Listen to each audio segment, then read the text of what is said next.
इनकलाब, युवा प्रणाम, भारत माता की जय। दोस्तों, आज राष्ट्रीय युवा दिवस पर आप सभी को हार्दिक शुभकामनाएं। देश में नौजवानों को अब ये जानना होगा और समझना होगा कि स्वामी विवेकानंद जी की जो जन्म जयंती है आज उससे हमें ये प्रेरणा लेनी है। दोस्तों, रोजगारी के नाम पर, नेतृत्व के नाम पर बार बार युवाओं को छला जाता है और हम ये आपसे गुजारिश करते हैं कि देश में युवा नेतृत्व हम सबको मिलकर खड़ा करना होगा। पक्ष, जाति, धर्म ये सारे विवाद को भूलकर जब तक युवा सदन में नहीं आएगा तब तक इस देश का बदलाव होना संभव नहीं है। इस देश की राजनीति में हम पर दमन होता है, युवाओं पर अत्याचार होता है, लेकिन चुनाव में आप ही लोगों के नाम पर वोट मांगा जाता है, रोजगारी के नाम पर वोट मांगा जाता है। जब ये सरकार बन जाते हैं तब जब अगर रोजगार मांगने इनके दर पर जाए तो लाठीचार्ज करवाया जाता है और हमें अपनी आवाज को बुलंद करने से रोका जाता है। दोस्तों, यह अवसर है और यही एक समय है जब हमें समझना होगा कि हमारे अधिकार क्या है। हमारे जो क्रांतिकारी थे उन्होंने हमें अंग्रेजों से आजादी जरूर दिलाई है, लेकिन हमें अपने अधिकारों के लिए हमें अपनी लड़ाई लड़नी होगी और यह लड़ाई हिंसात्मक नहीं होनी चाहिए।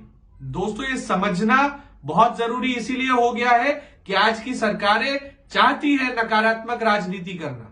मैं उन तमाम युवाओं से आह्वान करता हूं जो अपने आप को शिक्षित बेरोजगार कहते हैं, जो चाहते हैं कि सरकारी नौकरी पाया जाए।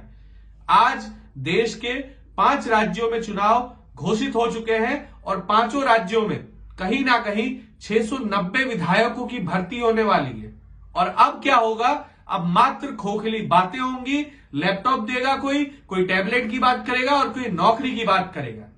ना हमें लैपटॉप चाहिए ना टैबलेट चाहिए, लेकिन ये बने बैठे सरकार को इनको घर के दरवाजे पर बताइए और आप लोग अपने नामांकन करिए, आप चुनाव लड़िए। चुनाव लड़ना बहुत बड़ी बात नहीं है। अपने अधिकारों की लड़ाई हमें स्वयं लड़नी पड़ेगी। जब तक शिक्षित युवा सदन में नहीं जाएंगे तब तक हम लोग मात्र आरोप प्रत्यारोप ही करते रहेंगे।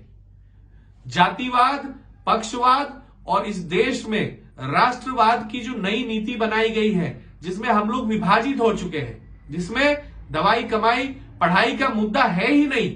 आज कोई भी राज्य में जब चुनाव की बात होती है तो कहीं ना कहीं प्रधानमंत्री, वहां के मुख्यमंत्री के बात पर सारी बातें आकर रुक जाती है। क्या हमारी मांगों को आवाज कौन देगा? सदन तक पहुंचाने के लिए मैं आह्वान करता हूं जनसंघर्ष विराट पार्टी की तरफ से कि आप सभी युवा जो शिक्षित हैं लेकिन बेरोजगार हैं, जो चाहते हैं इस देश में बदलाव करना, वो जरूर हमसे जुड़े और हम आपको नेतृत्व करने का मौका देंगे।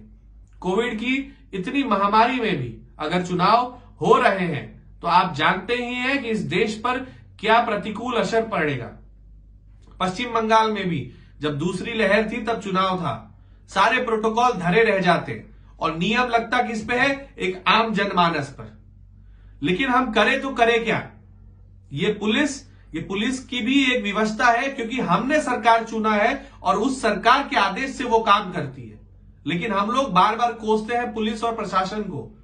क्यों ना हम खुद सरकार बनाए? आइए, मैं आह्वान करता हूं आज राष्ट्रीय युवा दिवस पर कि एक नीति बनाए और हम सब मिलकर इस सदन को चलाने का काम करें, चाहे वो अंदर से हो या बाहर से। लेकिन युवाओं की ताकत को अब इन सरकारों को मानना होगा, समझना होगा और जानना होगा। आज 12 जनवरी को हमने युवा सदन लॉन्च किया है। युवा सदन कार्यक्रम के तहत हम हर गली मोहल्ले में, हर जिले में, हर शहर में जाएंगे और युवा सदन का आयोजन करेंगे। उसमें से हम जो भी युवा संसदों की बात होगी वो सदन तक पहुंचाएंगे और प्रयास करेंगे कि आने वाले चुनाव तक पूरे देश में कम से कम 50% युवा सदन में हो। मेरे इस मुहिम को साथ देने के लिए आप सभी हमसे जुड़े, क्योंकि आप लोगों का सहयोग और साथ ही इस देश को बदल सकता है। चलिए, युवा क्रांति की ओर मैं अर्जुन मिश्रा जनसंघर्ष विराट पार्टी की तरफ से आप सभी को आह्वान करता हूं। धन्यवाद।